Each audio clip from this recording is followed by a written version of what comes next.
Well, here we are, 101st episode, and I'm Bill Correll.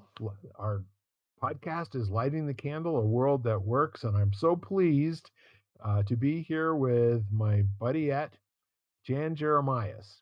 And I just want to mention to you that Jan is also going to have a podcast coming up here, which is called Pet Life and Longevity with Jan and Tonka. And we will move right into lighting the candle. And to remind you, we do this pretty much every week. And the reason that we do is we're kind of interested in, well, empowerment. We're for people. And as a result of that, we love to have conversations with each other that we feel empowered by. And our intention is that you will also, by your participation, feel empowered.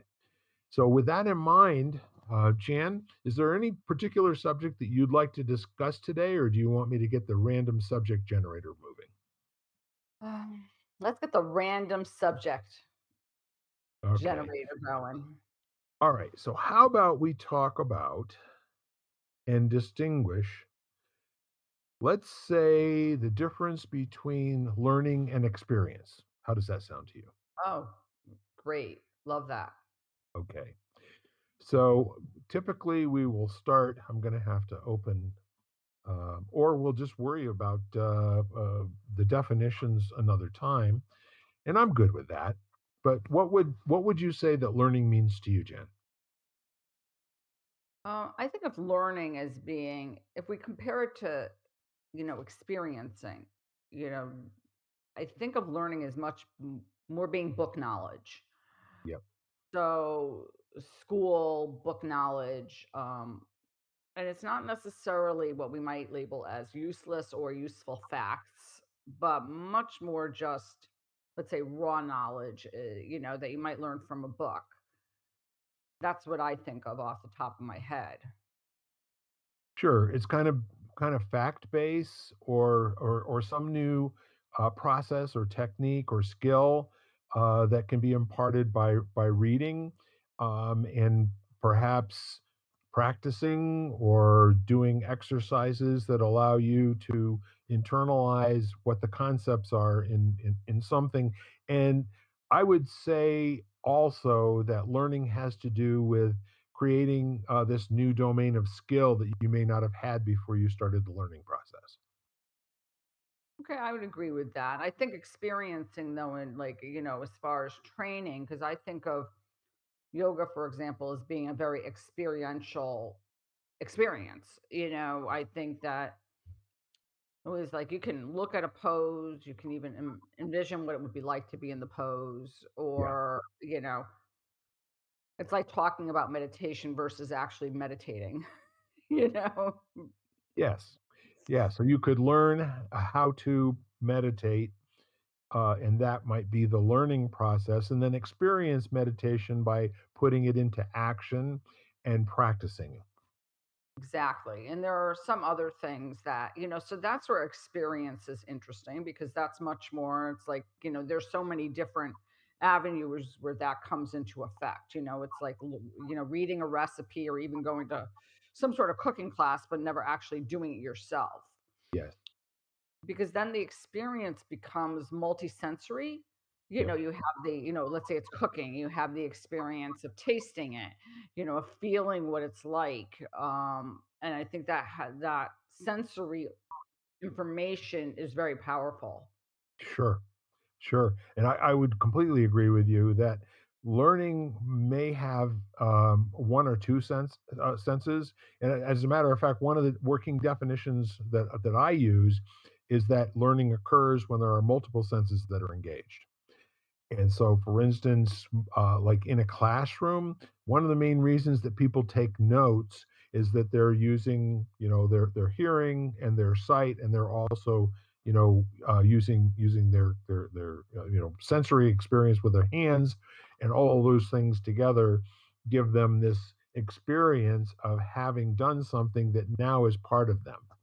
And that's, I guess, the key part about learning things is to internalize something that you didn't know before in such a way that if you were asked to stand and deliver, toe the mark, and tell me what the answer to this question is, that you could work through that process using your learning.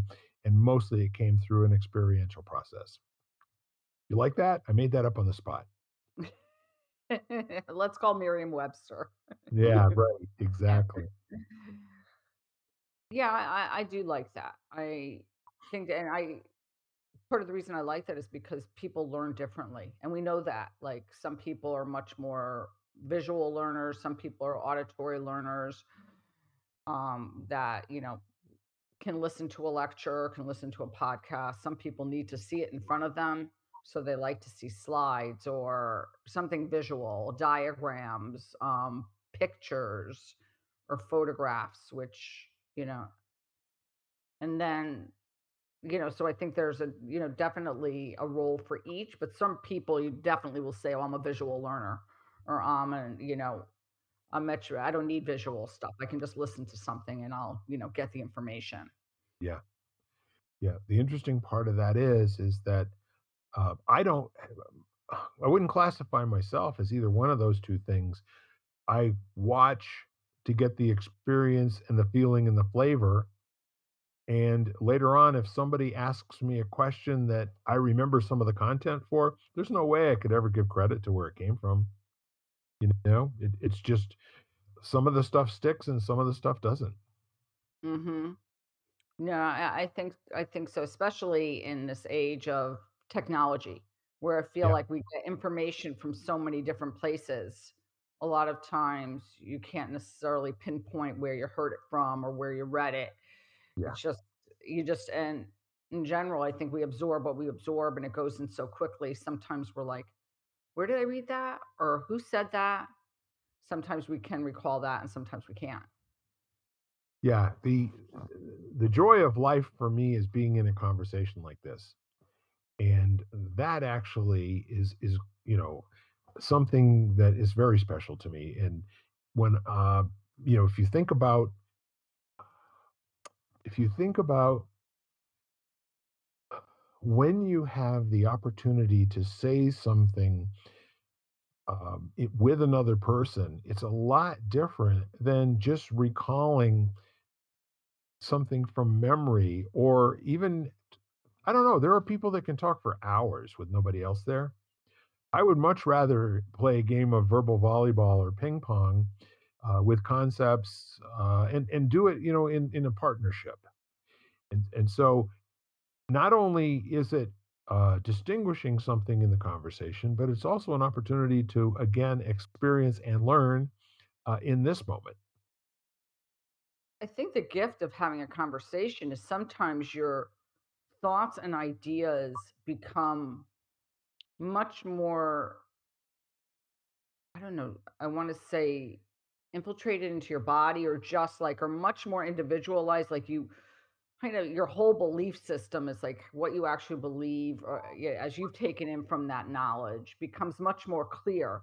Where if you only read something or there's no conversation, unless you're, like you said, having a conversation with yourself all the time, then sometimes it's not as clear as when you're in conversation with someone else. And in that Mhm. way, sometimes that, especially when you hold different viewpoints and stuff, a lot of the time, what ends up happening is you get more,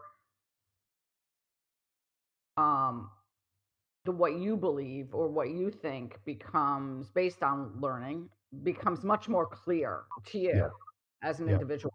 You know, you yeah, become much more aware of that. yeah. Say some more. Just like as I'm thinking about being in conversation with people about different issues or different topics, and how all of a sudden what you've learned and what you believe and everything comes into play. And that can happen also when you're in agreement with people like us on this podcast. I mean, let's say really working toward empowerment. So maybe we don't agree on, you know, everything or whatever, but there is this common kind of theme and thread. And then the exchange between parties or people be sort of endorses and kind of gives more power Yes. to what the result.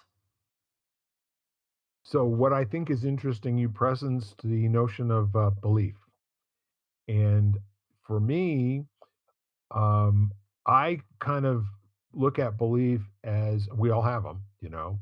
And what's really cool is you kind of have to be in a conversation to reveal and unconceal a belief you didn't know you had, you know. And then when something comes out like that's the truth or that's how things are, that's just how it is.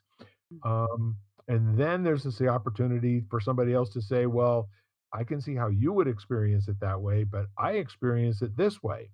And now there's an opportunity to either open your mind up and consider that what you had was just something that might have, just landed there through conversations with other people or how you grew up or where you were and all those sort of things that you really didn't do the work, to dig deeply into it to understand it and then adopt it. No, it just more or less was like a virus that got into your thinking, and here it is. And so I love it when I hear people say things, and then I repeat it back to them, and they don't really realize that they even just said what they said. And it's like, what?